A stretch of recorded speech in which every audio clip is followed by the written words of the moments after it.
नमस्कार। वर्ल्ड इन्फोनेक्सस के आज के एपिसोड में आपका स्वागत है, जहां हम उन कहानियों की गहराई में जाते हैं जो हमें हिला देती हैं और हमें उन प्रणालियों पर सवाल उठाने पर मजबूर कर देती है जिन पर हम भरोसा करते हैं।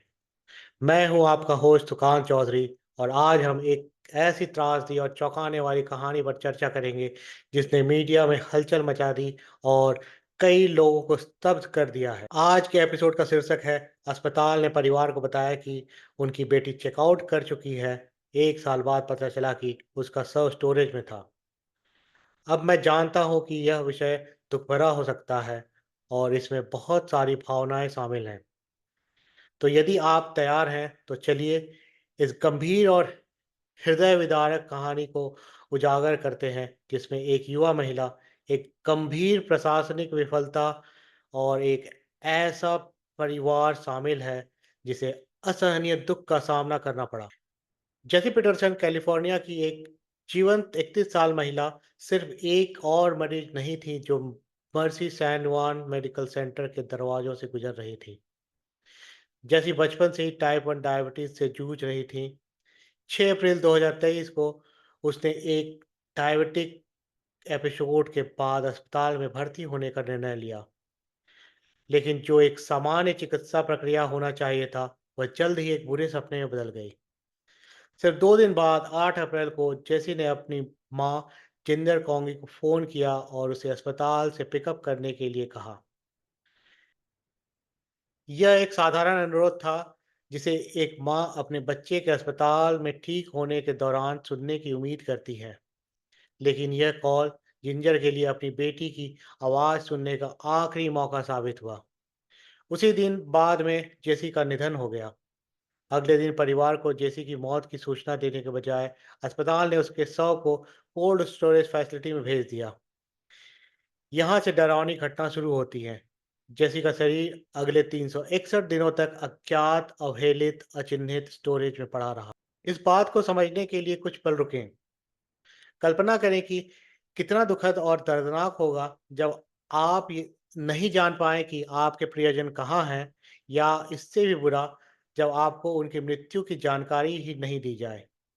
जेसी का परिवार, जो उसके गायब होने से पूरी तरह टूट चुका था, उन्हें विश्वास दिलाया गया कि उसने चिकित्सा सलाह के खिलाफ अस्पताल से डिस्चार्ज ले लिया था। अस्पताल के स्टाफ ने यही दावा किया, जो न केवल गलत था बल्कि अत्यंत भ्रामक और घातक रूप से गुमराह करने वाला था। अपनी बेटी को ढूंढने की कोशिश में परिवार ने व्यापक खोज शुरू की। उन्होंने जेसी की गुमशुदगी की रिपोर्ट कई अधिकारियों को दी, जिसमें सेक्रेमेंटो काउंटी शेरिफ और कैलिफोर्निया डिपार्टमेंट ऑफ जस्टिस शामिल थे। उन्होंने फ्लायर्स बांटे, पुलिस विभागों से संपर्क किया और यहाँ तक कि उन इलाकों में होमलेस व्यक्तियों से भी बात की जहाँ जेसी को देखा जा सकता था। खोज निरंतर चलती रही, लेकिन अंततः निष्फल रही जब तक 12 अप्रैल 2024 को यह चौंकाने वाला खुलासा नहीं हुआ। यही वह समय था जब जेसी की मृत्यु के 1 साल से अधिक समय के बाद सैक्रामेंटो काउंटी शेरिफ ऑफिस ने अंततः उसके परिवार से संपर्क किया और एक चौंकाने वाला खुलासा किया कि जेसी का शव कोल्ड स्टोरेज फैसिलिटी में 361 दिनों तक पड़ा रहा, जिसे रेड 22A के लेबल के साथ चिन्हित किया गया था। यह एक ऐसा खुलासा था जिसे कोई भी परिवार कभी नहीं सुनना चाहेगा, और यह खबर जेसी के प्रियजनों को निराशाजनक रूप से कई सवालों के साथ छोड़ दिया जिसका कोई उत्तर नहीं था। यह रहस्य और दर्द की एक अंतहीन श्रृंखला थी जो उनकी पीड़ा को और बढ़ा गई। परिवार को सूचित करने में इतना समय क्यों लगा? अस्पताल ने अपनी जिम्मेदारियों के एक महत्वपूर्ण पहलू को सही तरीके से क्यों नहीं संभाला? कानूनी नियम स्पष्ट हैं। मौत के 15 घंटों के भीतर मृत्यु प्रमाण पत्र दाखिल किया जाना चाहिए। तो इस भयानक चूक का होना संभव कैसे था? पीटरसन परिवार अब इन सवालों का उत्तर मांग रहा है और मर्सी सैनवान मेडिकल सेंटर के खिलाफ $25 मिलियन का मुकदमा दायर किया है।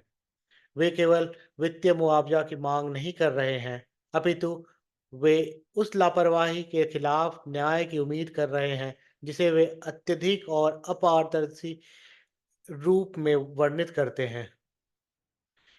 एक और त्रासदी को जोड़ते हुए, जब जेसी का शव पाया गया, तब वह इतनी खराब हालत में था कि उसके शव का पोस्टमार्टम करना भी संभव नहीं था।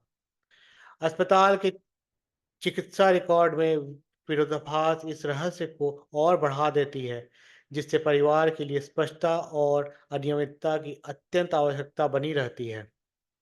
अस्पताल के प्रवक्ता ने संवेदनाएं व्यक्त की हैं, लेकिन चल रहे मुकदमे पर टिप्पणी करने से इनकार कर दिया, जिससे कई सवाल अनसुलझे रह गए और परिवार का दर्द अनसुलझा बना हुआ है।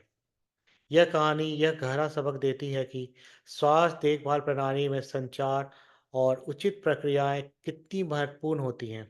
यह एक दिल को छू लेने वाली याद है कि कैसे इन बातों की अनदेखी गंभीर और दर्दनाक परिणाम ला सकती है। यह एक स्पष्ट चित्रण है कि एक स्तर पर विफलता कैसे एक त्रासदी में बदल सकती है, जो अनगिनत जीवन को प्रभावित करती है। जैसे पीटरसन की कहानी सिर्फ एक परिवार के नुकसान की नहीं है, बल्कि यह एक जवाबदेही की मांग है और हमें उन प्रणालियों में सतर्कता और सहानुभूति की आवश्यकता की याद दिलाती है, जिन पर हम अपनी ज़िंदगी सौंपते हैं। यह हमें सोचने पर मजबूर करती है कि अपने स्वास्थ्य देखभाल के लिए भरोसेमंद सिस्टम में भी सतर्क और मानवीय दृष्टिकोण बनाए रखना चाहिए। आज के एपिसोड को हम यहीं समाप्त करते हैं। चलिए जैसे पीटरसन और उसके परिवार को अपने विचारों में याद रखें, उनकी न्याय की खोज अस्पताल की प्रक्रियाओं में आवश्यक बदलाव लाए और उनके शोक के समय में कुछ शांति प्रदान करें। इस दुख भरी लेकिन महत्वपूर्ण यात्रा में मेरे साथ जुड़ने के लिए धन्यवाद। अगर आपको यह जानकारी पसंद आई हो तो कृपया लाइक, शेयर और सब्सक्राइब करना न भूलें। इस पर आपके क्या विचार हैं, कृपया कमेंट से बताएं।